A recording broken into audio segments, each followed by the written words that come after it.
And I think it's, more that people reach a capacity limit in themselves to be able to hold complexity and to handle pressure. It's not like people necessarily, a lot of the people I know are very well-intentioned. I just don't know that we emphasize individual self-awareness, personal development as much as we could. And so it's not necessarily the fault of individuals, but it's sort of like a go culture. And if you don't have those systems in place for yourself, there's going to come a point where you're probably going to start to break down and not be able to hold that. So what we're measuring in individuals and teams is a capacity to hold complexity and to lead under pressure. Welcome to Narrative's Leadership Story Talks, where great leaders go beyond the bottom line to create lasting impact. Join hosts Jerome DeRoy and Julianne Ryan as they uncover the stories behind real-world challenges, offering practical insights to help you lead with empathy, authenticity, and purpose. Each episode dives into how leaders use storytelling to build trust, foster connection, and inspire action. Whether you're navigating workplace dynamics, driving change, or building high-performing teams. Welcome to Leadership Story Talks. I'm Jerome DeRoy, CEO of Narrative. And I'm Julianne Ryan. Great to see you, Julianne, as always. Before we move on to introducing our guest, I want to remind our listeners to subscribe to Leadership Story Talks wherever you find your podcasts. Leave a review. You can also check out our YouTube channel, where you'll see us visually as well as hear us. There'll be a lot of information as usual in the episode notes. And those you can find at narrative.com/podcast, where you can also find our archive of previous episodes, where we're getting pretty soon to 200. So there's a lot of resources and great wisdom in that available to you. So make sure to go check that out. So without further ado, we are today joined by Logan Yonavjak, CEO of the Founder Readiness Institute and an impact investor and operator with 20 years of experience working to deploy hundreds of millions for impact. She built the Readiness Engine, an AI-powered platform that analyzes leadership capacity by examining how leaders actually think, communicate, and decide under pressure, not what they say they would do in hypothetical scenarios. Logan helps organizations solve the problem that happens after you've optimized operations, ensuring your leaders have the capacity to execute when complexity and pressure are real. Can't wait to talk about all of this. Welcome to the show, Logan. So we're going to start the episode the way we always do in terms of questions. That's the question we ask of all of our guests, so no exception here. So here's a question, which is, what is an experience that has shaped who you are today, still influences you, informs you in some kind of way? Well, I was thinking about this, and there are really two. If you'll allow me to just share a few. They're not related, but I think they were both equally influential in shaping who I am today. So the first is that I was in high school and had this notion that I wanted to graduate a year early. And my parents were always very supportive of my decisions as long as I had a good reason. And I, at the time, felt that another year in high school was not going to benefit me as much as some real world experience and maybe taking some classes in college and things like that. And so I somehow navigated my way through getting all the credits early, taking summer classes and online class. And what was what was pivotal for me was the next subsequent events that came from that. So I had my mom's friend was teaching a class at UNC Chapel Hill, which I ended up signing up for, a semester-long course in women's studies. And she agreed to tutor me one-on-one because I was my mom's friend, and she just had an affinity for me and wanted to mentor me in some way. And I didn't really have a plan for my year off. So I did end up graduating early. I didn't really have a clear plan. And she sat squarely across the table from me on one of our sessions. She goes, "What's your plan, Logan?" And like very poignant, sort of just stared at me. And I just felt myself wake up in that moment to the fact that I had made this decision to leave high school a year early. And was it sort of was an early evocative moment of feeling like an adult, that all the attention was on me and that it was time to take the reins. So I ended up doing a 3-month wilderness course in the desert Southwest west through an organization called the National Outdoor Leadership School. Mhm. And not only did that push me to my physical, mental, and emotional limits, but it really catalyzed my interest in the conservation work that I did for many years. And just seeing and being a part of landscapes out west and just what it took to conserve some of those landscapes. The people had come before me who cared Mm. enough to have a vision for conserving land and thinking about the future generations who would experience it and be able to take part in it. It was just so deeply moving that it really influenced the course of my career. Hmm. Wow. Wow. So Thank you very much for sharing that. And so many times when we ask this question, what I've noticed over the number of times we've done this now is that there always seems to be, or at least a lot of times, there seems to be a kind of an influential person who asks a question mhm. that sort of stops everything, and then that response that you have steers you in a direction that you're still thinking about today. So that I love that. I just want to point that out for our listeners also who are looking for, kind of insights and what are the things that move us in a certain direction. Just pay attention to the things that people ask you, because something like as simple as what's your plan? Suddenly, ooh, okay, I better come up with a response now, even It if I was don't know it, because otherwise you sort of stay with that in your own head. And if you don't know what your plan is, well, there's not that much urgency to ask to answer that question until somebody else does and kind of notices it, because now you're kind of accountable to that person. So, And I so think anyway, thank you for sharing that. the importance of mentorship too, just people, especially in those early formative years who see maybe potential in you, but who are more direct and who are going to push you in ways that obviously your parents, you maybe don't listen to them, especially at that age. So Yeah. And this is such a good guidance because you were exceptional. You managed to create, do something exceptional as a student. And then you signed up with this person who kind of told you and without telling you that there's going to be more that you're going to there's need more to to do. do. Yeah, you You can't rolled just up to stop that here. table and we're like, I'm good. And they're like, well, this is only beginning of the beginning. Yes, it's true. Little did I know, being an adult Yeah. is harder than it looks. So I want to ask you, Logan, in terms of your journey to the Readiness engine, and how did you sort of get to that point of creating that? What was the need that you saw, the challenges that you thought needed to be solved? Well, a lot of this comes from personal observation and being, I've spent most of my life in professional life in the investment industry, and that's because I care deeply about how money moves. I feel like a lot of the way that people think about return and financial return doesn't incorporate negative externalities associated with things like climate change or environmental contamination or impact on communities. And so Mm, I really made it my charge in life to try to understand ways that investors were baking in some of these negative externalities, thinking about risks, thinking about opportunities, and ways to cut costs associated that had some sort of positive environmental or social impact.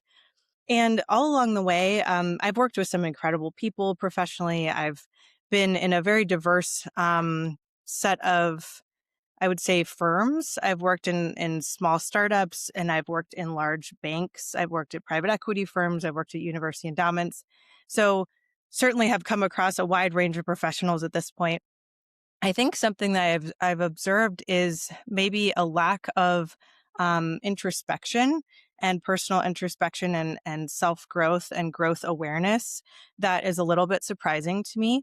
mm, Um, I think a lot of professionals maybe spend a lot of time on their credentials or aspects of working on themselves. I'm not saying that's not the case, but maybe aren't doing some of that deep inner work. Um, to be more of a regulated person, to build in resilient systems into their own lives so that they're not burning out or lashing out at other people. And I have an early interest in, we can get into this later, but Jungian psychology. And one of my early career interests was actually being a psychotherapist. And so I think I naturally just pay attention to human motivation and Mm. how people tick. But so all this to be said, in the impact investing world, it was surprising to me that leadership and self-leadership and team development wasn't as high of a priority as it seems like it should be for teams that are deploying capital into things that are supposed to be of a higher order or that are supposed to have a greater positive impact on society. So it's Mm. just a mismatch in an observation, an asymmetry, maybe, if you want to call it that. And so that deeply moved me when it sort of all clicked. And my co-founder has a very deep understanding of adult developmental psychology. And so when I told him about this business idea, I wanted to bring more, assessment, leadership assessment into the investment industry. He immediately thought, could we develop a tool based on adult developmental psychology and vertical development theory? And so he really brought that to the table, and then we built it off of that body of work. Hmm. Wow. Interesting. So just to go back a little bit to what you were talking about in terms of what you observed, in impact investing, that there's this mismatch, or at least there's this lack of developmental, professional development, whatever we want to call it, leadership development, awareness development. Um, eh, so person decides, I'm going to get into impact investing, creates whatever they create, gets investment to do that, and then at some point someone realizes, whoa, that leader is really not aligned with, what it is that we're trying to do. Is that when you sort of come in and deploy what exactly? Like, is there some Mm. program that people go through? Yeah, and I want to be clear that the insight wasn't necessarily the business use case. So I can define more the Mm, business use case that we've seen, more of the pain point in the market that we're solving mm, for now. But um, and I think it's more that people are reach a capacity limit in themselves to be able to hold complexity and to handle pressure. It's not like people necessarily. A lot of the people I know are very well intentioned. I just don't know that we emphasize individual self-awareness, personal development as much as we could. And so it's not necessarily the fault of individuals. It's sort of like a go culture. And if you don't have those systems in place for yourself, there's gonna come a point where you're probably gonna start to break down and not be able to hold that. So what we're measuring in individuals and teams is a capacity to hold complexity and to lead under pressure. And where mm, that really comes in is execution risk. So if someone gets promoted from an individual contributor to a manager, they're going to be holding more complexity with the people that they're managing, maybe now AI agents. And mm, so there's just a risk of going from that more self contained role to, oh, I'm managing more people and more complexity. We can measure sort of whether that person's ready to lead under that new context.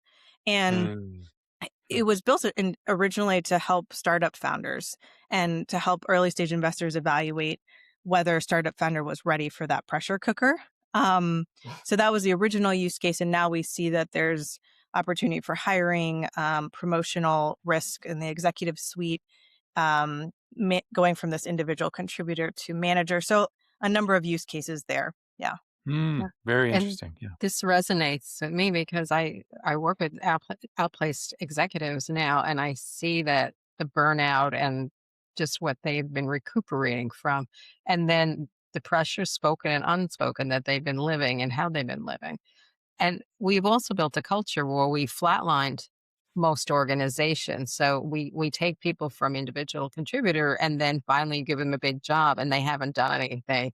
Even if you worked as a student someplace where you actually had humans reporting to you, that is a bonus. But they're going from 0 to 100 right away with all the expectations and all the unknowns. Well, we always have this legal disclaimer in the investment industry. It's like past performance does not equal future Hmm. performance. And why do we assume that past performance or credentials are going to mean that the individual is going to be able to perform a future role as articulately or as adeptly as they did in their past role. So I just don't Yeah. think we have the tools. We're not equipped to really evaluate people. Some people are good at it. It's not like to dismiss the gut feeling or the warm intros or the credentials is part of the picture, but I think we're missing this um, predictive more predictive dimension of looking at all these leadership capacities and how they could play out over time. It's more of a, future scenario modeling. Hmm. Yeah. Well, and also it makes sense, right? Because how could you possibly know how, just myself as an individual, if I'm put into a high pressure environment suddenly, from being, as you described, the individual contributor to now, being in charge of however many assets or money or people, et cetera, that just adds a level of pressure internally. And you don't really know how you're going to respond to that until you're put right in front of it. So it makes sense to me that there would be some kind of system to follow you along the way. And I really feel like, I know we're talking about a very specific kind of sector of investment here that you're in, but I really feel like this is a very broad kind of challenge that people have, whether it's a startup or a large organization, is this ability to follow your people, meet them where they're at, and then be able to offer these developmental tools at the right time. And it feels to me like that's missing in so many organizations, or it's passed over. And I wonder, in your opinion, I mean, I guess this would be a matter of opinion, but maybe you have sort of research around that you might have done, but why that is, because it seems so almost obvious. Of course, we should be following our people and supporting them in getting to the next level, as opposed to, well, I'm going to fire you because you're not good under pressure, and I'm going to go in the market and spend a lot more money to get somebody else who hopefully will be performing under pressure a lot better in my context. Yeah, I mean, I have a couple thoughts about that. I don't. Hmm. To be fair, I haven't spent professional time as an HR professional, and so I've been part of hiring decisions, just part of teams and otherwise. But I truly don't come from that, and I think Yeah. that is probably a bit of a blind spot just in my own perspective here. But I do have perspective, so I'd love to share a little bit of it. One is that well, I think the blanket statement is that humans are more irrational decision makers than we like to admit. Agree. And one thing we've run into, and this is based on a fair amount of at least anecdotal evidence, is that for instance, in the venture capital community, um, most venture capitalists believe, they have just written off 9 out of 10 of their companies out of the gate because of the power law, and they're just assuming that one or two companies are going to carry the fund. So, and they feel like their own ability to read people is part of their special sauce. So Hmm. there's an informality in that industry that has been surprising, but in a way kind of not surprising when you think about it and how that group operates. Um, and a lot of people think they're better at reading people than they necessarily are. Like I think this is data-based, but if you look in the research, people tend to over-aggrandize how good they are at any one skill. Like that's just a human tendency to say, "I'm better than average at XYZ." And so I think we fall into that a little bit with um, needing tools. People just kind of thinking, you know what, I've got this. I'm good at reading people. I'm good at hiring. And then there's survivorship bias, and there's all the people that didn't make it that they hired, and they don't pay attention to the longitudinal progression of their decisions. And then I think in terms of, I think in corporate America, it's a mixed bag. Like some groups are using some sort of assessment tool. So I don't want to blanket statement that, but I do think there's a lack of setting a developmental baseline and then following people along and really having a clear, I think the coaching industry writ large especially does not have clear demarcations of success, and they don't necessarily all get trained in this work with human developmental theory. Mm, And so they might have some interventions, but they're not looking at this holistic capacity and following people along a progression. So mm, um, that's also something I find really interesting, and that's something we're trying to change with our methodology, is also influencing the coaching industry to hopefully have more of a clear roadmap for how they coach people. Mhm. Um, and then the last piece I wanted to say, which I find to be also, again, just a very intriguing aspect about human nature that's just observation based of my own opinion, is that people prefer novelty to maintenance. mm. And so, and that's true Mhm. for people who've worked together a long time, or when someone's been at a firm, there's just this sort of sense of like you settle in. And I think there's not necessarily, unless there's incentives built in, there's not really an incentive to continue to grow in the same way. And so it's easier, um, maybe to hire a new person or to let someone, just not to invest in that maintenance or that growth and just go ahead and hire someone new, even if it costs more. um, maybe people don't know how to actually intervene as well. But Yeah. yeah, I think there's just all these different, Yeah. it's a Well, fascinating question. Yeah. and we have, Well, sir, I'm so okay. sorry, but I said we have avatars of what we have in our culture about what we think means good leadership. So there's Yeah, that's very true too. different times in certain industries kind of attract certain types of personalities There's like that may what's in not always be vogue. might be not the healthiest options at times. So sorry, Jerome. I broke our own rules here about listening. No, no, No. please, please. It was fine. No, the thing, we were sort of where we ended there with that response was, kind of what you were observing in terms of psychology almost. And I know you mentioned that, Jungian philosophy was something that kind of influenced you. And I wonder how you see that now in terms of in terms of practically speaking, using, well, I don't know if you do actually. Maybe that's my first question: is whether Jungian, kind of philosophies come into what it is that you're doing with the readiness engine, and how does that practically get implemented? And maybe you could give us a 60-second or 120-second explanation of what you mean by Jungian philosophy for those of Oh us yeah, who psychology, aren't sure. quite as well versed. But we'll Well, also yeah. have that in our episode notes. So something else about me in high school that's, I guess, a fun fact is I was the youngest person to attend our local chapter of the Jungian Institute Wow.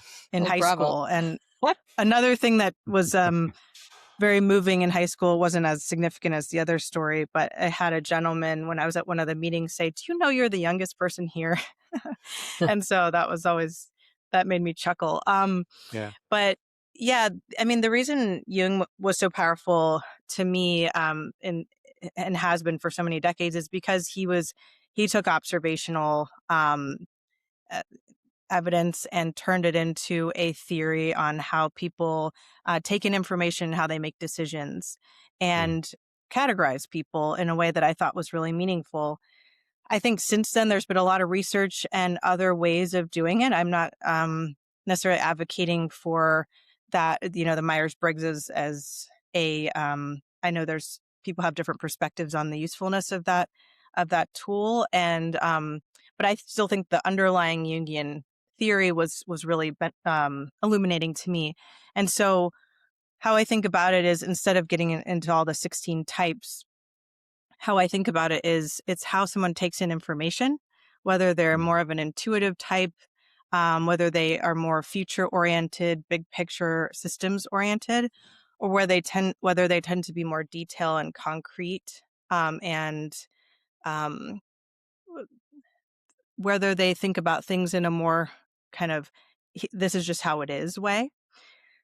Um, and so that's the intuitive versus sensing type. And then there's how you make decisions tends to be more of a logical, rational, quantitative, more left. Think about it as a left brain Mm, perspective, the logician type, the logic, and they're called thinkers, and then the relational types who think more about the implications of decisions on people and relationships, which tend to be the feeling types. And so I mhm, just liked that as a framework, and it's just informed a lot of how I shorthand Hmm. evaluate people and think about how to relate to them. makes sense. In terms of because I know your tool is AI powered, and obviously that's something that people ask a lot about. How can I use AI for my benefit? What is the value of AI, et cetera? So I wonder in something like this where, you're observing people, you're figuring out which, uh, you know, parts of themselves need to be developed more, how to handle pressure, et cetera. What's the role of AI in that? Hmm. Well, to keep it relatively, I know people have different reactions to our use of AI, and I think everyone's still getting comfortable with what that looks like for them.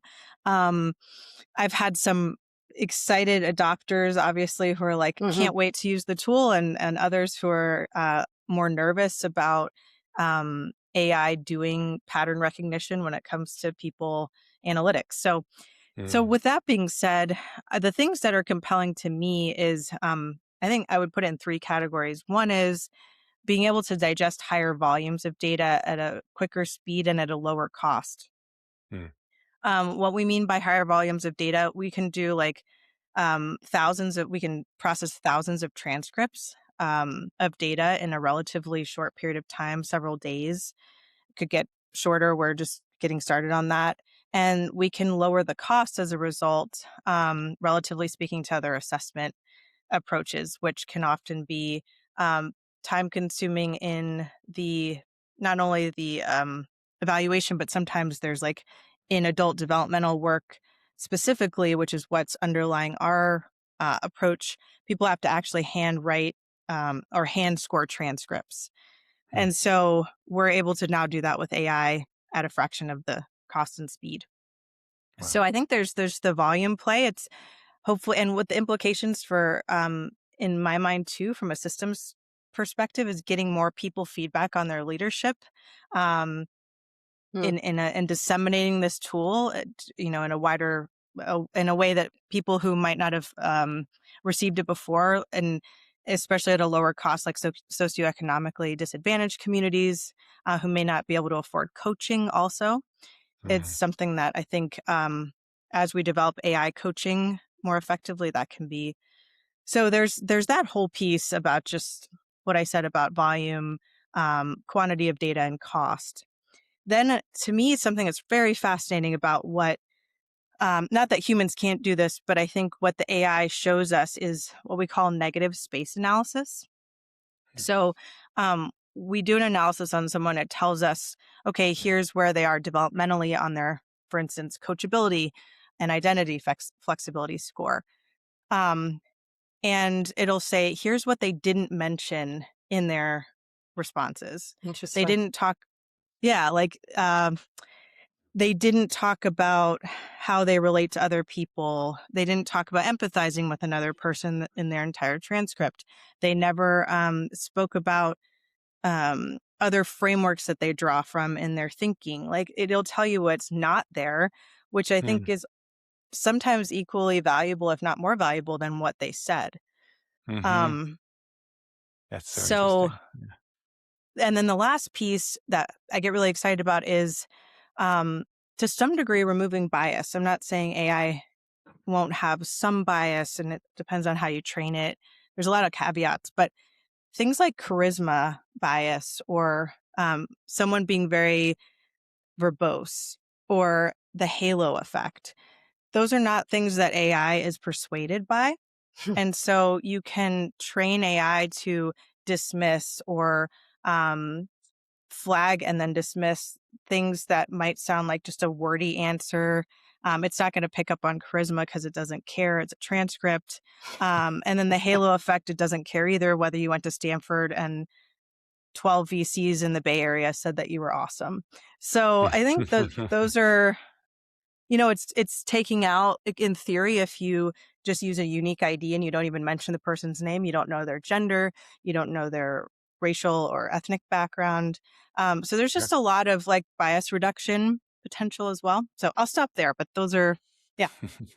I want to bring you back to the comment you made a few seconds ago about what's not said, because in the recruiting world, when you're doing research to see if somebody is going, when you're doing a reference check, and a lot of it's very dodgy because you're allowed to ask certain questions. You can't go back to the original companies. Everybody's worried about liability. But when you're Yeah. speaking to people who are resource, it's a lot of times what you learn about and what's not said or what Yeah, gets I think it's a very pivoted. good point. So Yeah. reference checking, you might want to layer that into an offering because that would be quite helpful. And a lot of times when I or others paid attention to that, we got a totally different result of That's what a the candidate beautiful was presenting. example, and I'm glad you brought that up. And it does remind me to say that we can do 360 reviews too. Mm. So it's not just about the person and what they say. It's also we can digest what other people say about them. What other people say? Yeah. Yeah, that makes sense. Yeah, the other thing that it just sparked for me, when we work with clients and with our own sort of methodologies in terms of coaching and training, we spend a lot of time on listening before we even get into the part where we're going to coach you on how to tell a great story.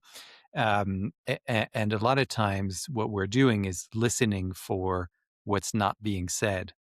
And what then is interesting is that so you can kind of ask questions about those spaces in between what people said. But then what that leads to our story, I think it also bleeds into storytelling.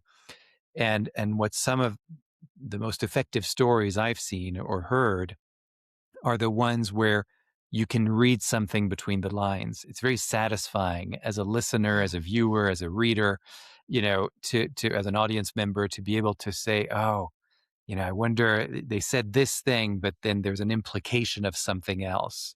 And it's the mystery of that. And at some point, it's going to get revealed. And it just makes it very engaging and very effective. So it's kind of interesting how, we can use negative space for different purposes, depending on who we're talking to and what the context is. But the point is, to be really aware of that negative space, right? Yeah, I think That's what you're bringing up. You're bringing up, okay, here's what they didn't say, and what you're saying, Julian, here's what you said about yourself, but here's what someone else said about yourself. And now let's show you so that all of that now I can say, and just like in the story, here's the story I heard, and here are the things you didn't say in the story, but that I got for myself. So it's all living in this space of, whereas if we didn't say anything about any of that, the person would just be walking around not being aware at all of the things that they're not saying, or and so I think, to me, that's what you're offering is something, just a much greater awareness, and that's a real gift, because I think it's another question I wanted to ask you. I think some people might be resistant to that. They might be like, oh, you're going to tell me how I'm thinking and feeling based on an observational thing or an AI tool or whatever, and I'm not sure I really want to do that.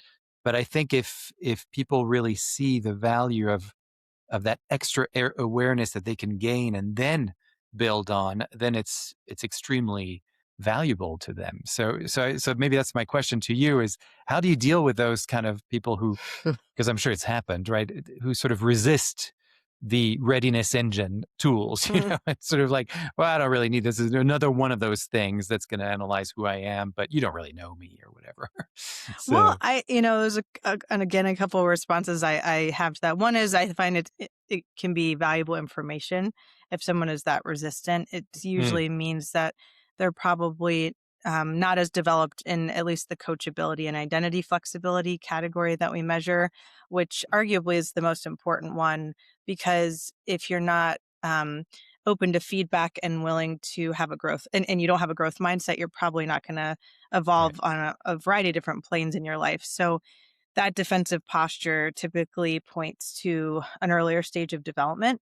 And Mm, so I just say to people, like, it isn't that interesting, and try to remain curious when someone says, that they don't want that kind of feedback. I also think about from a business angle, we just try to think about settings where there's incentives for people to take it. So Mm. the original intent was, venture capital firms that were going to deploy capital Right. and lead investors, meaning the ones that were going to lead the round. That was who we were targeting Mm. because they could kind of mandate that the founder take the assessment.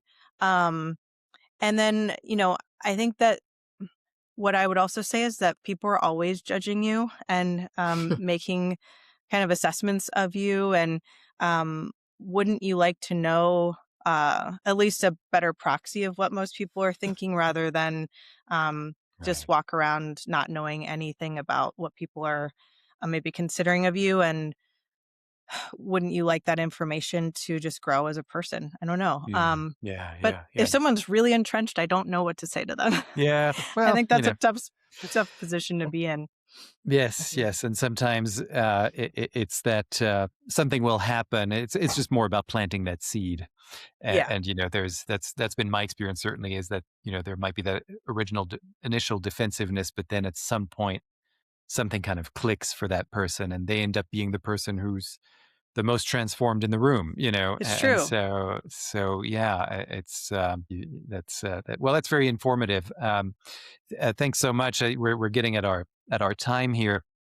I think this has been a really wonderful interview in terms of just these insights. And I mean, I could talk about this all day. I find it It's really my one of my fascinating. favorite subjects. Yeah, I Yeah. think it's human development and just how do we understand ourselves better through patterns and pattern Mm. analysis. Now with AI, we have this new technology that's really enabling us to do it. Yeah, at scale. Um, Yeah. so I'm really Huh. excited about this time we're in. That's fantastic. Well, on that note, I'd love to leave you the floor in terms of whether there's anything else you want to leave with our audience, advice, resources. Yeah, go ahead.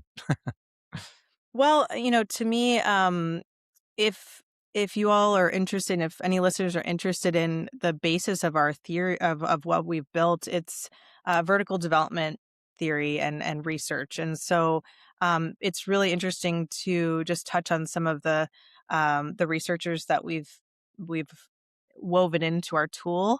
Um, Keegan, uh, Cook's Greuter, and integral theory, Ken Wilber's work. And so just if folks have an interest in sort of the underlying like adult developmental work, that's what I Mm. would suggest digging into a little bit more. And then also, a lot of people ask, why are we different? And I would say because we're offering a way to climb the mountain in a way that Mm. most assessment tools are just looking at self-reported personality preferences or skills based. We're looking at capacity and a holistic view of the person and their ability to grow. And so that's what I'm really excited about. And I really mean this when I say I think this is a missing piece in evolving human consciousness and also helping people make more effective decisions from a higher vantage point. I think we would see a lot more impactful, positive decisions being made at government, in industry, in the nonprofit sector if people were more aware of themselves and climbing this mountain together. So I hope that more people use these tools. Yeah, yeah. It's not Excellent. like we have uh, examples of people in government that don't seem to be so self-aware. So yeah, that's very good. On It's a that That's all note, learning I'll journey. say. That's all I'll that's say. absolutely yes. I'm going to leave it there. But thank you so much, and I love that. Yes, that image of climbing the mountain, which kind of comes full circle to your love of the outdoors and It's what true. You're right. I you're in did. your I teed that yeah one you're up. in your influential experiences that we talked about at the beginning. So come full circle. So thank you so much, Logan. I really appreciate you taking the time. It's really been a pleasure to be together today. Thank you so And much. It was great to be here. yeah, of course. And thank you, Julianne, for Oh being my my goodness, wonderful yes. co-host, as always. Always excited, and it's learn something all the time from these fantastic guests like Logan. Amazing. Amazing. Yeah. And I want to I have a couple of things to tell our listeners. First of all, thank you everyone for listening and also watching us on YouTube.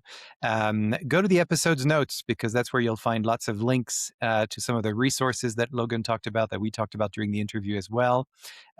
Definitely check out our website, narrative.com, NARATIV.com, if you've been inspired by this session and are curious about your own story, the ways that you listen. There's a lot of alignment here that we talked about in this interview. We look at those negative spaces ourselves and figure out how you can tell a better story about yourself and what matters to you, whether that's one-on-one coaching or group training programs. We have an innovation right now called the Listening Lab, and that's the innovation. And that's a small group of people that gets together on a monthly basis as a regular practice. You can learn more in the episode notes as well. So yeah, check all of that out. Come to us and send us emails. You can use a contact form on our website at narrative.com. We're always ready to listen to you. Thanks again for being here. And thank you both. And we will see you all next time. Thanks. Bye-bye. For more information on the narrative listening and storytelling method and how it can help your business, go to narrative.com.